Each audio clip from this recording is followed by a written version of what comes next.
a program who always seems to be in the mix at these All-American games and winning a lot of these battles at the end of the day is LSU, and they picked up a big one for the 2026 class next year. JaReylan McCoy out of Mississippi, 6'7", 245, and you see his build here as he has a whole nother year, obviously in high school here, but the frame, the ability to put on really good weight there, but still maintain some of that twitchiness and athletic ability.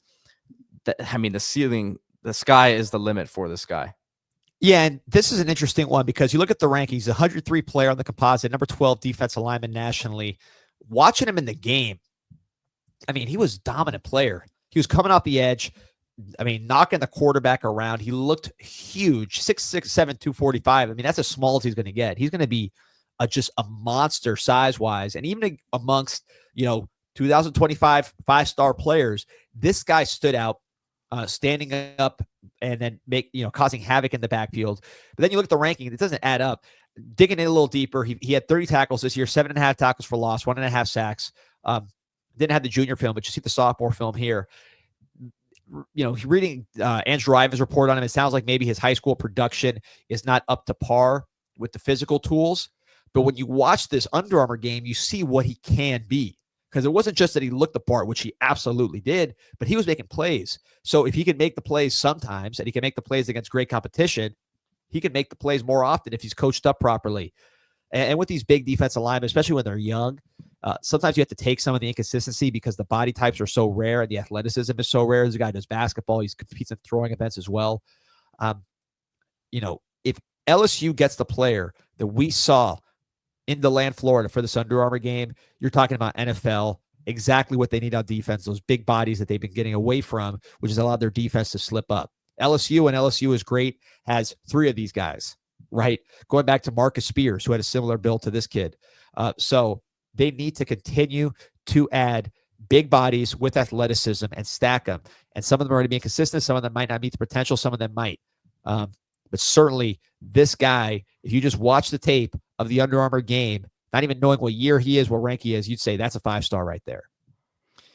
D, on a side note, how much easier does it make some of these evaluators and coaches' jobs to be able to see these young guys in this game against the class above them, right? Yeah, 100%. By the way, Kate's got to say, when the money's on the line, you battle. Certainly that there was motivation there. But yeah, it's a huge evaluation point for these young kids. But also I would say you can't just freeze them there because they are going to get better or grow over time, or they could get worse. Certainly we'll talk about that when it comes to some of the offensive tackles that we're playing for the 26 class. But yeah, we talk about moving some of these kids up. This is one you have to move him up. He's too talented. He's going to, I'm sure whatever his NIL compensation is with the recruitment from other teams is going to reflect a higher ranking than what he's actually ranked. Whether he lives up to it, who knows? But defensive line, it's very much a traits-based position. You just got to bet on traits and hope that you make more good bets than bad bets. Zach Lesnar saying LSU's playoff or bust next year. Clemson and Florida in the first month will determine their season. Garrett Nussmeier, you got the best quarterback in the country potentially coming back. You got to take care of business. We talked about some of their portal moves as well. They've been very active just all across the board in terms of building the team, but particularly beefing up the front. They won't have this guy this year, but you certainly want to get your portal guys going this year and then replenish the pipeline with young defensive linemen like JaReylan McCoy. You're not going to get these guys in the portal unless they really do something wrong at their first stop. They're just too talented.